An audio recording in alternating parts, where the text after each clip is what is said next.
तपाईहरुलाई स्वागत छ मेरो ब्लगमा है। म चाहिँ फर्स्ट टाइम बनाउन लागेको। आज चाहिँ म कहाँ जाँदैछु भन्दा तपाईहरु थाहा पाउनुहुन्छ लास्टमा है। म जाँदैछु घुम्न, बाहिरतिर जाँदैछु। कति घर बस्नु भनेर अल्छी लाग्यो अनि म र साथीबाट चाहिँ अन्दै जाँदैछौँ। कसैलाई भेट्न भनौँ न। अब म चाहिँ आइपुगेँ बजारमा है। बजार गाडी साडी चढेर बजारतिर आइपुगेँ। अल्छी लाग्दैछ, घाम चितवनको गर्मी त्यस्तै है। थाहा हुन्न कति बेला गर्मी कति बेला हावाहुरी भन्ने चाहिँ थाहा हुँदैन है। त्यही भएर चाहिँ अल्छी लाग्दै गाडी चढिरहेको छु। अब हेरौँ कति बजे पुगिन्छ। ठ्याक्क जान चाहिँ त्यो ठाउँमा 2 घन्टा नै लाग्छ। घरबाट भरतपुर जानु 1 घन्टा लाग्छ मेरो घरबाट चाहिँ। अब त्यहाँबाट फेरि 1 घन्टाको ट्राभल गर्नुपर्छ गाडीमा। तपाईँहरू पनि मसँगसँगै हिँड्नुहोला।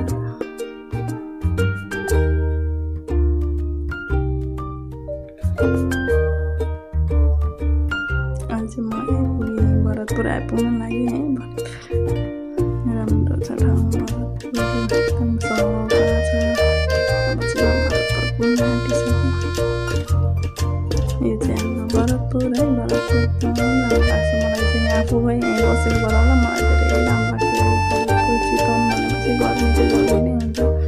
तर यहाँ त सबै ठाउँमा गर्मी नै हुन्छ, काठमाडौँ जस्तो हुँदैन। गर्मी भए पनि बस्न आनन्द लाग्छ कि सफा पनि छ यता चाहिँ, राम्रो पनि छ।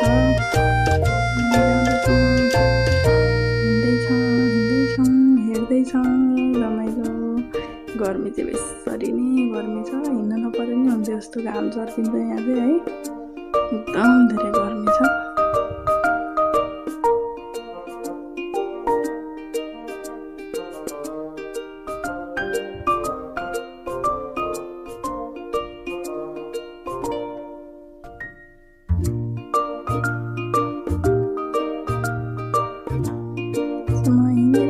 अल्छी लाग्छ मिररतिर यसो मोबाइलतिर है फोटोसोटो खिचेँ।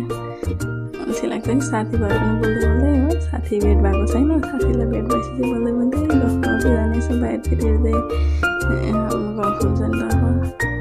अनि अरू चाहिँ यत्तिकै अल्छी लाग्छ एक्लै भयो भने चाहिँ।